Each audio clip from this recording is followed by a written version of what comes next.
Well, good morning, viewers from across the globe. Today is Friday, July 17th. President Bola Ahmed Tinubu has presented Vice President Kashim Shettima with his certificate of return, formally confirming him as his running mate for a second term ahead of the 2027 elections. And over in the United States, the U.S. Mint will begin minting new gold $1 coins featuring President Donald Trump's portrait, marking America's 250th anniversary.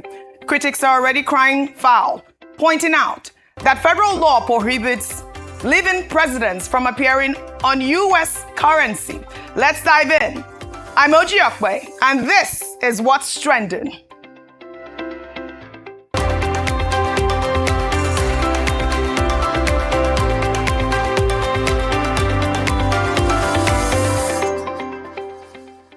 Now, before we dive deeper, let's see what you're talking about right now. We've been tracking conversations on X, Facebook, our YouTube live feed, and of course, Leke. And three stories are dominating your timelines this morning. Trending at number one, Minister of Works David Umahi held a press conference over the death of 26-year-old nurse Mary Habila, who was his employee, insisting he suspects no foul play, but has blocked her family from taking her body until an autopsy is conducted, as calls mount for a full independent investigation. Trending at number two, the Chief of Staff to the President, Femi Gbajabiamila, has filed a 15 billion naira defamation suit against Prince Adeniyi Adeyemi, the alleged Director General of the Phantom Presidential Foreign Intervention Promotion Council, after Adeyemi publicly accused him of corruption, bribery, and abuse of office. We have the details. And trending at number three, a deeply tragic story from Delta State. A 20-year-old woman identified as Favour has taken her own life, alleging in a video filmed before her death that popular content creator Ifeanyi Ogbonna, known as Odogwu of Asaba, raped her in a hotel room. Her story has Nigeria in deep shock and mourning. Now, here is where you come in. Join the conversation. Use the hashtag What's Trending with OjyOkpe. Comment on our live feed. And of course, Leke. Tell me which of these stories matters most to you, because for the next hour, we're going into everything that has Nigeria and the rest of the world buzzing. But first, the U.S. House of Representatives has voted to withhold 100% of U.S. assistance to Nigeria over what lawmakers describe as Nigeria's failure to prevent violence against Christians and religious minorities. Let's watch. I rise in strong support for my amendment to increase the withholding threshold for assistance to Nigeria from 50% to 100%, while keeping in place benchmarks that demand Nigeria take effective steps to address the violence and persecution that continue to devastate the country. Nigeria has faced a horrific wave of violence that its corrupt government has failed to address. For years, and especially in recent months, Christians and other religious minorities in Nigeria have been subjected to violence and terrorism at the hands of extremists operating with impunity. Christian women and girls continue to be abducted, assaulted, tortured, and killed. Their churches are burned, and entire communities are erased. If the aid conditions included in the bill are important enough to withhold half of all the funding to the Nigerian government, then they are important enough to withhold all of the funding. The generosity of our taxpayers is a reflection of the American values we hold so firmly. Never should we allow their hard-earned tax dollars to be funneled to corrupt regimes that fail to uphold religious freedom, fail to adequately confront terrorism, and fail to protect the innocent from persecution. So why are we rewarding a government that fails to meet such a basic obligation? This amendment is simple. It does not remove the aid conditions in the bill, but only strengthens such conditions. But most importantly, it upholds a principle that all recipients of American taxpayer assistance should follow, that they must prove they are willing and able to respond to violence before receiving any funding. Simply put, meet the standard before receiving support. That is the accountability the American taxpayer deserves. Foreign aid should never be a reward for failure. So as our national debt is fast approaching 40 trillion, why on earth are we still allowing ourselves to go further into debt by rewarding corrupt foreign governments that tolerate terrorism within their borders? When churches are burned, women and girls are abducted, and terrorists operate with near impunity, that is not merely an internal disturbance, it is a direct assault on the freedoms our nation claims to defend, which our foreign assistance must reflect and uphold. This is not about punishing the Nigerian people. It is about demanding accountability for their government's complacency and ensuring that our foreign aid is leveraged to defend, reflect, and uphold American values. Well, Nigerians are reacting, and the responses are fierce and divided. The U.S. lawmaker also invoked America's nearly $40 trillion national debt, questioning why taxpayers should fund a government he says is not holding perpetrators accountable. But some Nigerians online are pushing back, pointing out that framing Nigeria's complex security crisis as exclusively a Christian persecution issue is an oversimplification that ignores the fact that Muslims are also victims of the same terrorism. Others argue that this is less about religion and more about America's domestic politics ahead of 2026 midterms. What is not debatable, however, is if U.S. aid is cut, it will affect hospitals, schools, and humanitarian programs that serve ordinary Nigerians and not the politicians being targeted. Well, good morning, Dr. Abati. Good morning, Ayo. Good morning. Good morning, Rufai. And would I say happy Friday, TGIF. Well, you've heard the lawmaker there. And of course, Nigerians are reacting, like I said. This is a huge conversation that has been going on, not just now, throughout the entire year. And I'll take reactions on X. Onion wrote, even the 50% you give Nigeria, we never see the results.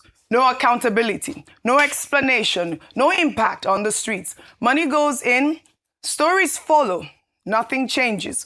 So, withholding is perfectly okay. Stop funding a black hole and calling it assistance. Khalid wrote, the US has its own internal politics to play. But Nigeria's leaders need to get serious about actually fixing our internal security issues so we don't give foreign nations reasons to intervene. Koda wrote, I have no issues with this, but what I want to know is that why are they calling it a Christian persecution? Muslims and even other people with other beliefs are also being persecuted. It shows that as long as you are not a Christian, you can go to hell for all they care. That's why they keep funding Israel. And that is also another point that is being made here, the oversimplification of the issue as a Christian genocide. But, you know, the U.S. have their policy. They can choose what it is that they want to use their aid to do. Your thoughts? I know we've discussed this, but I want to just quickly, highlight the responses of the Nigerian people. And I said earlier, because even earlier was divided. There were divided opinions, and was quite a good debate around that. But yes, everyone has made a point, and I think it's important to note, number one, it's the US's money. They can choose based on their domestic policy what they want to do and who they target. In Nigeria, we can define the situation as, and we have seen, if you look at the kidnapped victims, for instance, in Orire local government in Oyo State, before the kidnappers unleashed their mayhem, they didn't ask, oh, are you Christian or Muslim? I know there are also bigger conversations as to what's happening in the Middle Belt region of Nigeria, which we have highlighted as well. And I have maintained that two truths can coexist. We can have a particular group being targeted, and we can also have a more general, complex situation as we have currently in Nigeria. Having said that, I did mention earlier, and I align with what I think one of the posts had said, that if the aim of withdrawing this assistance, foreign assistance to the country, is to get the government to act, then withdrawing aid is going to be counterproductive, because the people who usually benefit from these assistance are projects that are for the most vulnerable in society, projects that address health issues. There's malaria, there's HIV/AIDS, there's maternal mortality, problems that address humanitarian crisis, problems that address poverty, eradicating or minimizing poverty. And so it is the people that will suffer. And that was the case I made earlier on. It wasn't to absolve the federal government or Nigeria from doing its responsibility. But what we have currently on ground is that these assistants go a long way in bridging the inefficiencies of government in certain areas in Nigeria. So I was addressing the fact that it was a wrong solution based on his arguments to address the government not acting, if that was his premise. What is a better way, like I suggested, is use the Magnitsky Act. Freeze assets of politically exposed people whom their investigations have revealed have a connection with these terrorists. Go after their assets. Go after, family members. Get them and hit them where it's hardest so that it goes directly to them, because there's always a big debate around, withdrawals just like this, whether it be in Nigeria or Russia or any part of the world, that who does it really affect? And so these are some of the interventions. And then on a final note, I'd said that perhaps the congressman had not been intimate with some of the developments recently in Nigeria. Is it enough? Absolutely not. There's still a persistent call on the Nigerian government to rise up to the occasion of addressing terrorism. But there have been a number of things that have been done since the first call by President Donald Trump on his Truth Social account. Number one is that we've now had this collaboration between Nigeria and the US. Number two is that we've now seen a lot more effort in trying to rescue kidnapped victims. Number three is that we've had an appointment of a director for Homeland Security by the presidency. Number four is that we've had more forest guards being appointed or being recruited. Number five is that we now have the state police bill being rigorously debated. So these are some of the interventions. Are they enough? Not at all.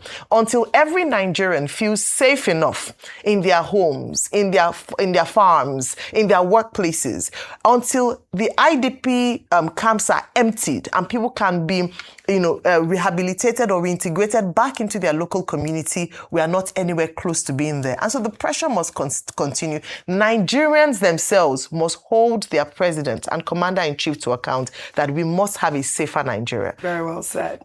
In the meantime, this is all coming after President Bola Ahmed Tinubu told a delegation from Deloitte Africa on Wednesday that Nigeria's economy is beginning to turn the corner, crediting fuel subsidy removal, foreign exchange reforms, and stronger public finances for stabilizing the economy and restoring investor confidence. The effect of the reform, yes, in some instances are difficult to take, like medication, but it's working well. And for the economy, Nigeria is making serious foundational progress. We have very trainable, dynamic population of youths who are very brilliant, ready to be trained and require the Deloitte investment. Right, Rufai, this has generated significant reactions. The presidency argues the reforms were necessary to reset a broken system. But for millions of Nigerians, the bigger question remains, when do these macroeconomic gains translate into cheaper food, lower transport costs, and better living standards? And I'll take one reaction before I come to you, Rufai. This is from Bims, who wrote on X. The best measure of economic reforms isn't what leaders say, it's what citizens experience. That really is what it is. You wanted to respond. Yes, you said it all. C'est fini là-bas. Right. It's what citizens feel. You see, the problem with the reforms is the fact that there's been lack of transparency and truth in the process. Oji, President Tinubu announced subsidy gone in 2023. Do you know that he continued paying subsidy despite telling Nigerians that the reason why they announced subsidy gone was because it was not in the budget? NMPC record shows that 7.1 trillion was paid in subsidy. Do you know what they did, Oji? They hide the name. They didn't call it subsidy. You know what they called it? Energy security expenses. You see this level of lack of transparency. energy security expenses. It was just like when Buhari government came in. You know, Buhari said something was a scam. It didn't exist and everything. When he's also started playing subsidy, you know what he called it? Under recovery. So it is this lack of transparency that kills this country. And Ayo, I get your points. I don't want people to suffer. I play in that space. I do a lot of advocacy for people. But Ayo, we need to jolt our leaders. Ayo, what happened to this country? We are seeing the likes of the Machimogu. We have seen the likes of Malami, forfeiture and everything. We need to jolt our country back. Ayo, I cry for Nigeria this morning. Let me read something to you. Why I'm crying, why I scream sometimes for this country. On the 23rd of December, 1974, Nigeria signed a long-term borrowing agreement with the World Bank. Under this agreement, Nigeria provided $240 million in net resources to the World Bank reserves. And we're borrowing World Bank money. We were lending. We're lending World Bank money to do development projects for other countries. In 1975, we also lent 120 million to the IMF. This country was not depending on aid in the 70s. I feel like crying this morning. What has happened to this country? And because people are looting the country dry. The same country that was lending World Bank money to $40 million in the 70s.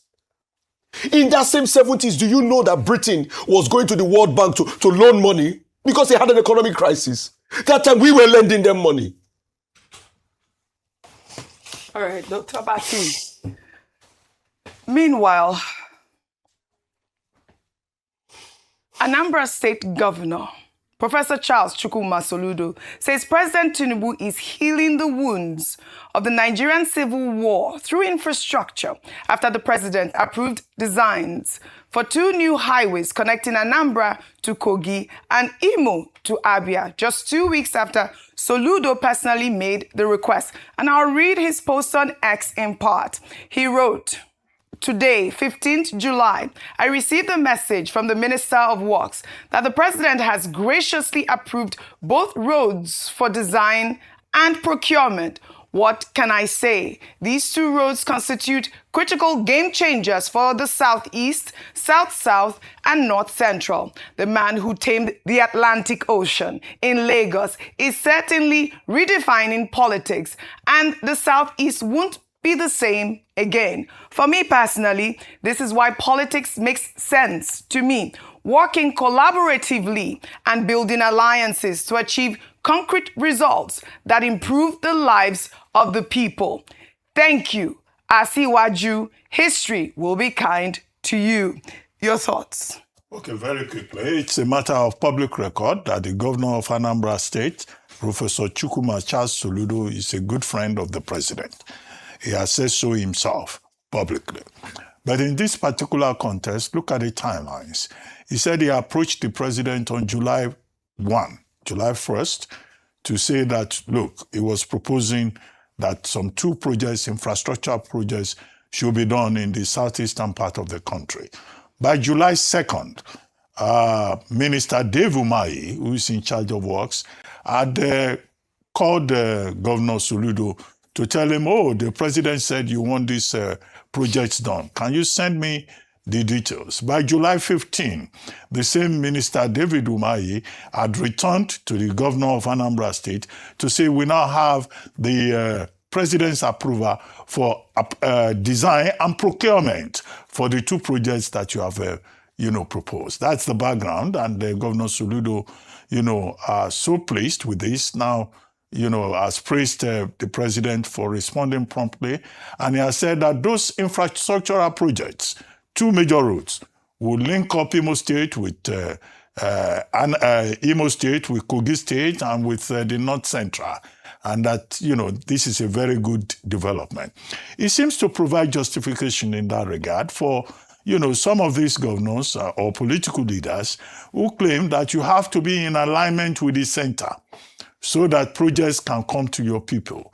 And President Soludo has always made it clear that his support for President Bola Ahmed Tinubu's administration is not just because they are personal friends, it's also because he thinks that, the East cannot afford to play the politics of antagonism, particularly with this administration. Where he went a little bit far is to say that with these two infrastructure projects, President Tinubu is now healing the wounds of the civil war. Some people may not agree with him on that particular score. But the positive side of it is to see, not just with Anambra State, but also with other states, that there is a proper alignment between the federal government and also the state governments, and they work together in concert. And this should not be strictly determined on the basis of friendship or favoritism, but to the extent that, both the states and the federal government of Nigeria should be committed to the development of Nigeria. It is the responsibility of government to provide infrastructure to ensure even development across Nigeria. And that, I think, is the basic point of it. We just hope that, those projects will be properly funded and that they will be, completed in good time for the benefit of not just the people of the Southeast, but also the South-South, the South, the North-Central, and also the other parts of the country that will use those particular roads. Ayo, meanwhile, AAC presidential candidate Omoyele Sowore, who is currently on trial for allegedly calling President Bola Ahmed Tinubu a criminal on social media, spoke to reporters outside a federal high court on Thursday, declaring that Tinubu is mortally afraid of his grassroots popularity ahead of 2027. Let's take a look. But we know the big deal. The big deal is that there is an election that's coming. Tinubu is mortally afraid, that's the operating word, of the popularity that has happened within the grassroots.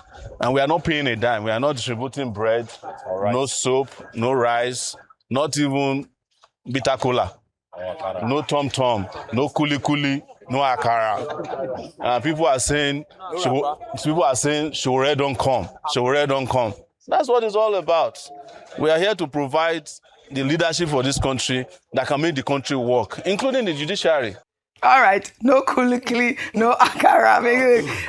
Sowore and his, words there. But, Sowore says the prosecution is not about defamation. It's about fear of his growing political movement. The DSS says it is about accountability for false statements. One man, two very different narratives, and a courtroom that will ultimately decide which one holds. Your thoughts? This is the height of political season. And so everything, that's what it is. A lot of things will be seen through the lens of politics. You steal somebody's, like Akpabio said, somebody is impregnated, they will call the president. They will do this, everything. And it doesn't reduce nor take away that perception or fact. But I just wanted to lay that, to say that at this point, a lot of things are looked through the lens of politics. But let's also evaluate what, Mr. Showore's claims, that the president is mortally, in fact, repeated mortally for emphasis, afraid of his grassroots popularity. He's not the first person to make this assertion. There are other members of the opposition who have come out to say that the presidency, the ruling party, are afraid of viable opposition. And I think that beyond his statement and just personalizing this is just that case for opposition and speaking against the one-party state. The truth is that elections are supposed to be, part of it is a test for how popular or how well the people, it's a verdict by the people on whether or not they accept your mandate, they agree with you. And especially for an incumbent, it's a vote of confidence as to whether or not you have done the people well. Now, where you have failed, you give an opportunity for the opposition to be very popular, especially if they seem to give the people an alternative to what currently exists. And this this is what we have been saying again and again, that let us not target or be seen to or be perceived to use the tools or institutions to target individuals who are in the opposition based on how popular they are with people. Is Sowore popular? Absolutely. Does he have grassroots? Does he enjoy grassroots support? Absolutely, he does. But the ballot is a true test of whether or not someone has grassroots approval or not. The only challenge in Nigeria is that, unfortunately, the ballot has been seen not to be free, fair, or credible. So it's no longer a true test of whether or not the people support a person or not. But what we're calling for today is number one. This Sowore matter is a test of the Cybercrimes Act and whether or not it is seen as gagging or overreaching or high-handedness.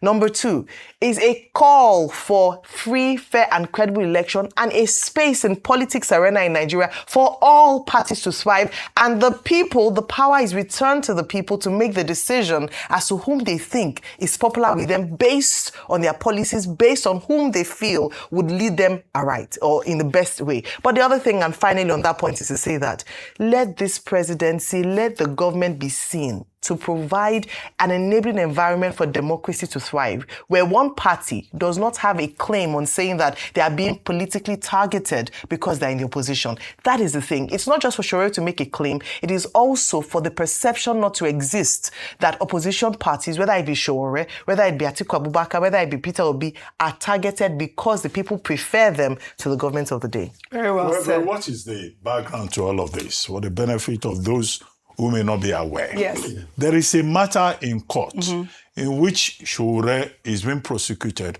for having referred to President Bola Ahmed Tinubu as a criminal. And the prosecution is saying, come and prove that what you have alleged is true.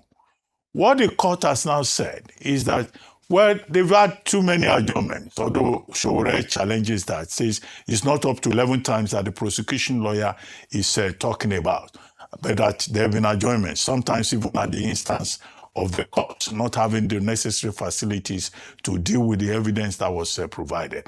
But the presiding judge is now saying, well, this matter will be foreclosed if counsel to Sowore does not show up in court. And his own counsel are saying that, okay, the lead counsel is not available. We have provided another counsel. The key point that Sowore made there is that as an accused person, he's entitled to representation by his lawyers in court, which the presiding judge also agreed with. All right. And, so what will happen next? The matter is before the court. That's the substance of the matter. All this other talk about whether Tinubu is afraid or not, is that's what Nigerians are reacting. That's politics. All right, good. But the law, should take its court, and it should be allowed to have proper representation. Correct. Because it's entitled to it. Absolutely. That is the issue. We are testing not the politics. Law. Yes, true, but that's what Nigerians are reacting to on social media. Well, we'll move on to another story now. Chief of Staff to the President, Femi Gbajabiamila, has filed a 15 billion naira defamation suit against Prince Adeniyi Adeyemi, the man who claims to head the fake Presidential Foreign Intervention Promotion Council. The lawsuit comes after Adeyemi accused the Chief of Staff of corruption, abuse of office, and interference in government appointments. Claims Gbajabiamila says are false, malicious, and damaging to his reputation. The suit, filed before the High Court of the Federal Capital Territory, is seeking 15 billion naira in damages, a perpetual injunction restraining Adeyemi from making further defamatory statements, and a public retraction with an apology published in national newspapers. I mean, Rufai, this is another lawsuit. We presented one for, I believe it was 10 billion naira. Again, we saw, because obviously this fake DG guy, you said I should make sure I say it's fake DG, went on live television to admit to bribery. Well, meanwhile, reactions are pouring in after a new video that surfaced on Thursday showed where Adeyemi was seen boarding a private aircraft en route to Abuja. It comes just days after Adeyemi was arrested following a federal high court bench warrant over alleged forgery, fraud, and impersonation in Ibadan. Well, I mean, this is all coming after all of these conversations. But, Gbajabiamila argues that because the allegations were widely circulated through the media and social media, he was exposed to public ridicule, harming his standing both locally and internationally. The legal action comes as Adeyemi is already facing these criminal charges. Your thoughts? Okay.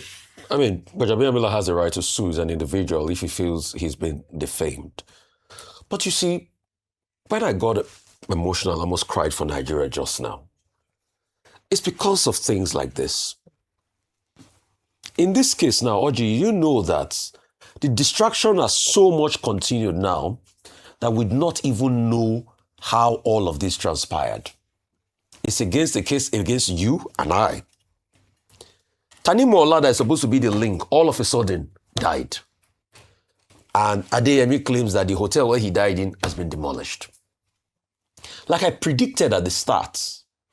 You see, that's why I get emotional about Nigeria, because I love this country so much. Like I predicted at the start, we're not going to get to the end of the matter, and we have swept away the matter. We will never know what transpired. And that's how a country keeps on losing its wealth. They said they've pushed it to the ICPC. I said the ICPC can never do nada. Is it the same ICPC that said they did an investigation in 2019 and they saw lawmakers doing all sorts of shenanigans around constituency projects? How many lawmakers were held? All right. So now you have seen him.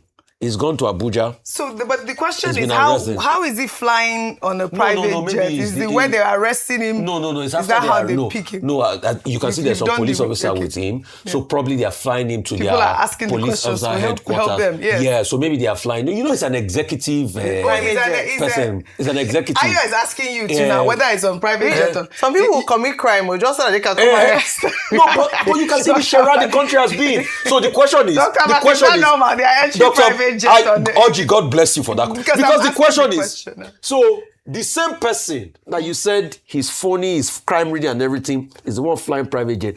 Ayo, all of a sudden you will know that the case will die because Adeyemi will now start talking.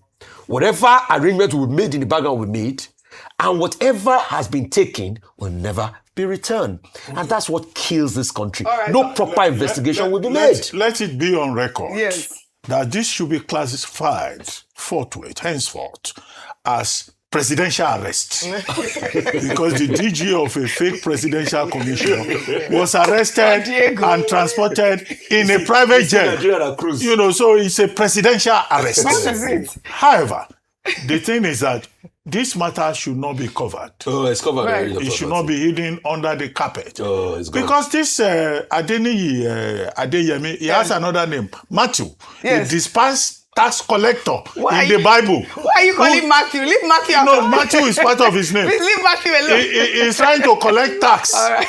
unlawfully, the presidency claims, All right. from the Nigerian government. Okay. We must get to the root of We the want matter. to know, yes. The second thing is that he has been giving conflicting testimonies. He had one interview, he had another interview, he was contradicting himself.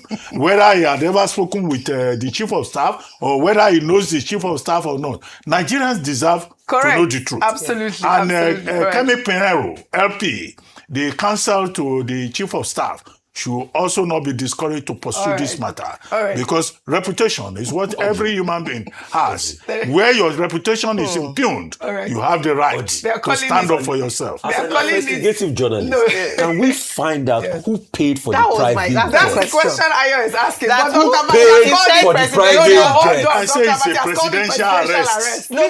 So is it Presidential which arrest. presidency No, no. now? Under normal circumstances, it should have been put in a rundown high-loss van If there is Black and Maria- driven by road. If there's even Black This is Maria a by wanted air, man. He was not just even want to handcuffed. Who owns that Let me private tell you how jet? Yeah, I the had case to is ask going the to go. question. Let All right. That was me hazard Galivanti. that the case goes. Dr. Mati, Okay, So bold. when they will settle Presidential at the arrest. back, Oh, you will not know. All of a sudden, Adeyemi will just stop talking and the case is closed. All right, Now, Nigeria fantastic. for you. No, why are we here? Dr. We will Bati, ask questions. Dr. Bati, No, I can bet it with you. The case is Ask gone. questions. Okay. But we need to find out first of all who We will owns that keep private asking jet. the Who questions. owns that We'll ask private you. jet? We want to know who owns the presidential arrest. Have you ever heard of my anything God. like this? Well, all right, Ayo.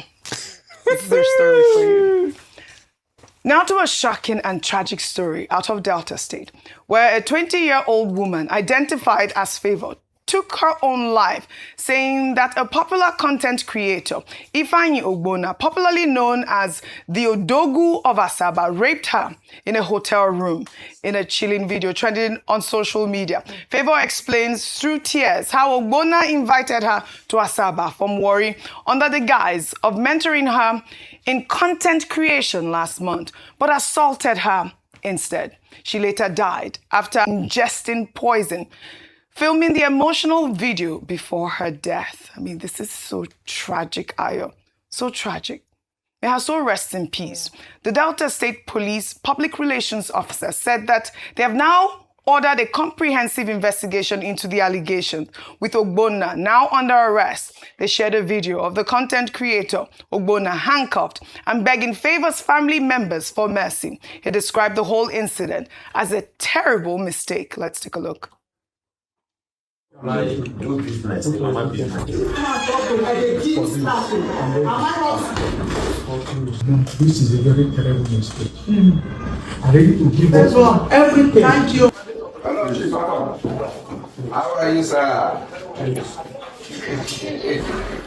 This story has reignited conversations around the importance of protecting young women in Nigeria, with many online calling for immediate justice and for Ogbonna to face the full wrath of the law. I mean, there will be more investigations, I suppose, but this man has confessed, really basically begging and saying it's a terrible mistake. Terrible mistake, you rape a young girl. Your thoughts? I think we must have the right nomenclature, because a lot of times we've heard many reasons, we've heard many names for rape. Mistake. Tempted me. It was your fault. Why did you wear that short dress? And that is why there needs to be a lot more public education around the seriousness of the gravity of this crime. It's a crime. That is rape. Now, he's begged on to her parents. We've all seen that. But the truth is, he would still have to go through the court process. There was a popular Nigerian comedian who very recently went through the same case. And this is why I want to talk about attitudes and justification. Yeah, some people say that when these people are incarcerated or found guilty, they have a right to come back into society and be rehabilitated. The reason why it is important is for cases like this young girl who lost her life, and you see that it is not just a minor or simple matter. That is why this man, despite the begging, must go through the full process of justice, and where found guilty, he must face the wrath of the law. And then society, because we've heard one too many cases of these rape issues, and we don't have to have another girl die or another boy, because boys also get raped, die, for us to begin to take action.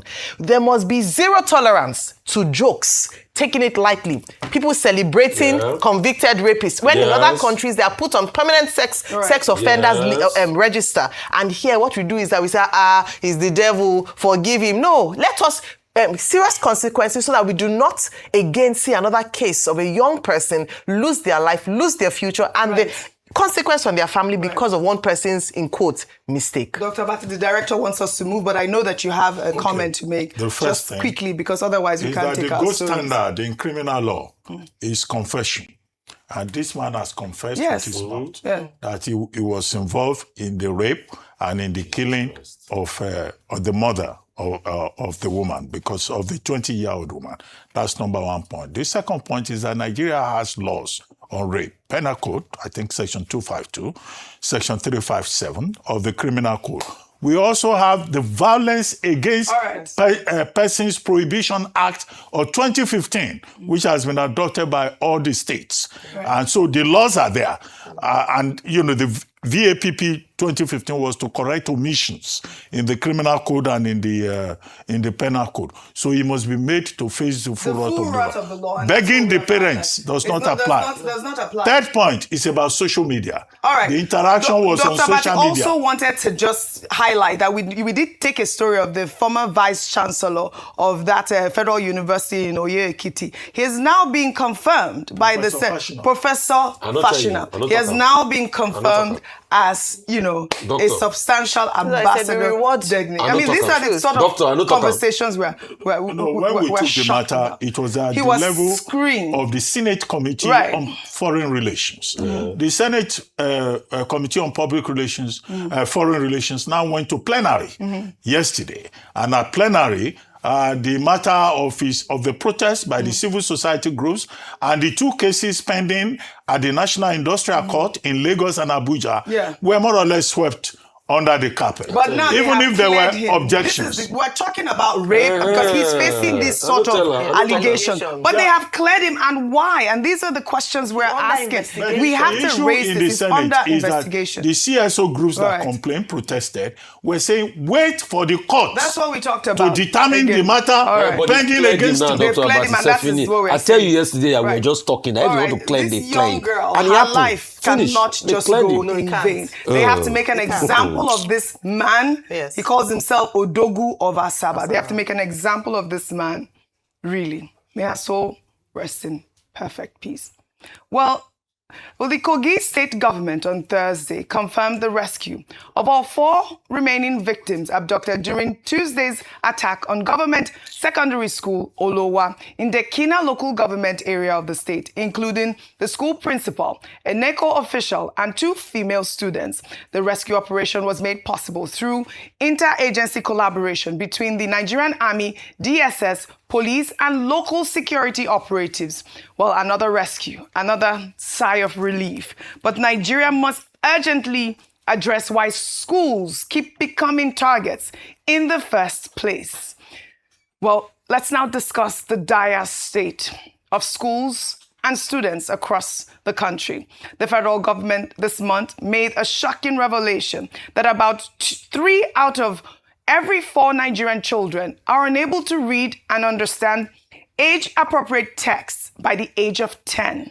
According to the Minister of Education, Dr. Tunji Alausa, this statistics highlights the urgent need to transform teaching. But Nigerians online are asking a more fundamental question. How can any child focus on reading when some of their classrooms have no roof, no desk, and no guarantee that they will make it home safely? Our Rice correspondent, Anyeze Osakwe, explains the topic.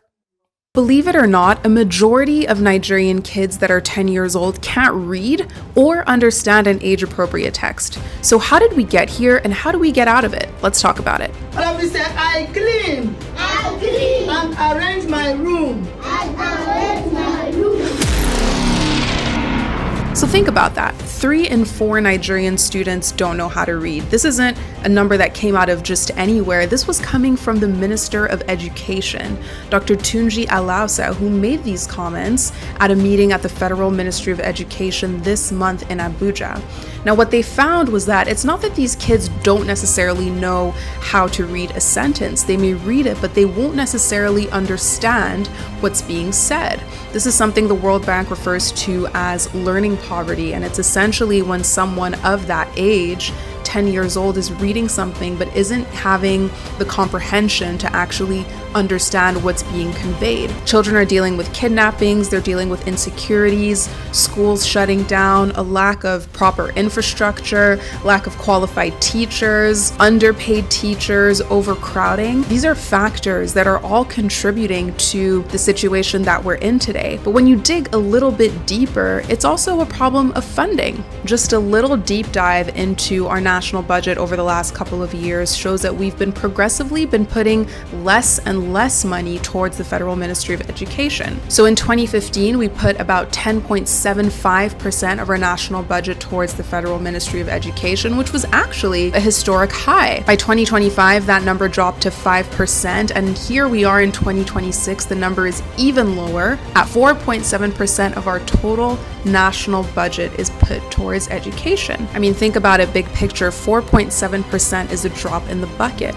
But what's interesting is the way that different states essentially treat education differently. So for instance, this year, Kano allocated over 130 million naira towards helping out girls' education. But if you look at the rest of their budget, Kano also allocated 1.5 billion naira towards a mass wedding in the state. So the bottom line in all of this is that no country can actually move forward if its children can't read. This is a fact. We're just not spending that much money on education, but the money is there. So the big question is, what's it being used for? And why does it seem like the intent just isn't there to improve the literacy of the next generation? Thank you, Anieze, for the report. A reading emergency cannot be solved in classrooms with crumbling infrastructure. And it certainly cannot be solved when children are being kidnapped on their way to school or during their exams. Nigeria cannot have a reading revolution without first making schools safe and habitable. The government must invest urgently in a comprehensive Safe Schools initiative, because a child who fears going to school cannot learn, and a child who cannot learn cannot build a nation. And I thought it was important to highlight this, story, because obviously we've been talking about the school kidnaps, we've been talking about dilapidated infrastructure. We also had a video from, I believe, a girls' secondary school in Bauchi State where the roof came up and, there was flooding, and, they were talking about who is responsible for fixing the roof. I mean, our children must be equipped in order to build our nation. So thank you, Anieze Osakwe, for that report. Now to our good news report, and it's one that deserves more attention than it has deserved. Central Bank of Nigeria Governor Olayemi Cardoso received the prestigious 2026 Central Bank of the Year award at the Central Banking Awards ceremony in London on June 10th, placing Nigeria firmly on the global financial stage.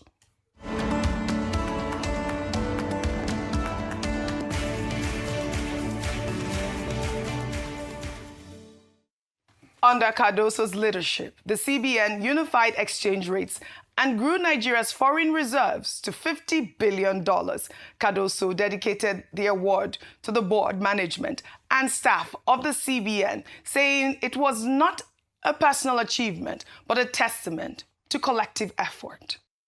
Many congratulations to Central Banking's Central Bank of the Year, the Central Bank of Nigeria, and accepting the award.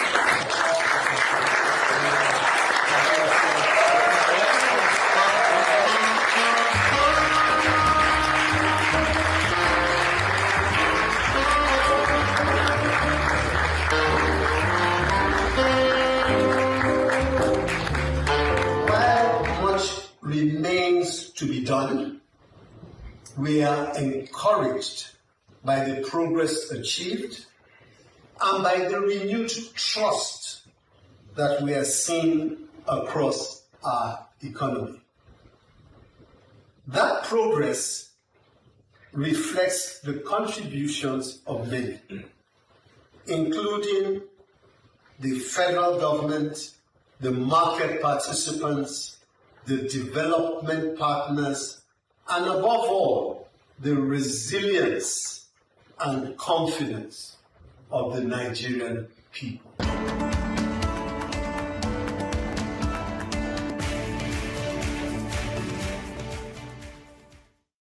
All right, congratulations to Governor Yemi Cardoso. For a country that has faced enormous economic headwinds, this award is proof that disciplined, reform-driven monetary policy can deliver results. Congratulations.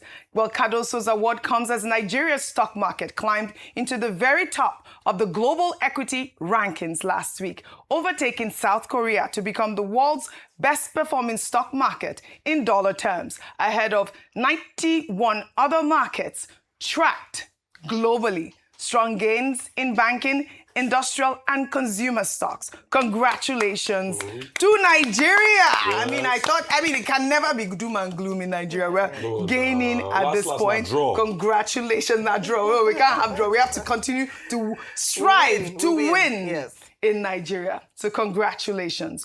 Now under milestones, we would like to take a moment to share our deepest condolences with former Rivers State Governor and Minister of Transportation, Honorable Rotimi Chibrike Amechi, on the passing of his beloved mother, late Mrs. Mary Amechi, who departed peacefully yesterday, July 16th, at the age of 89.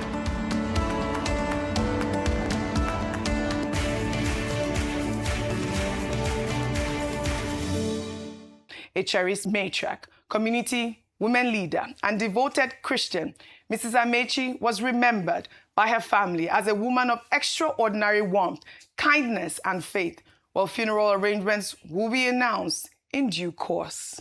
We at Horizon News, we send our deepest condolences to Rotimi Amechi and the entire Amechi family during this very difficult time.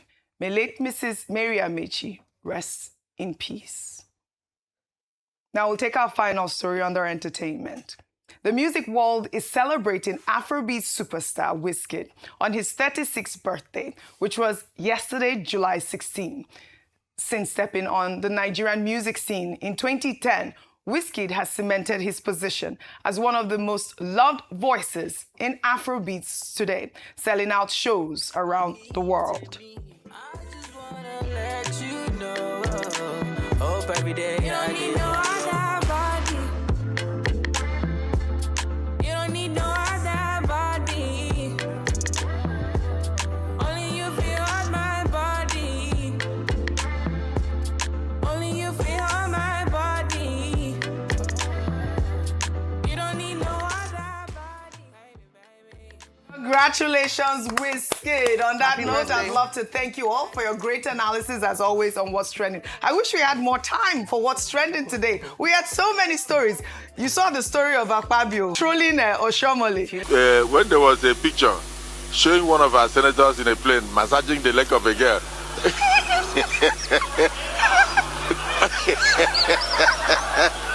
Senator Oshomole, Senator, your friend, your very good friend, Senator Lalong, came to give me security information. He said we just ignored the massage because we thought it was AI. But if you have another evidence, we have a petition before us. We can look into it if it's not AI.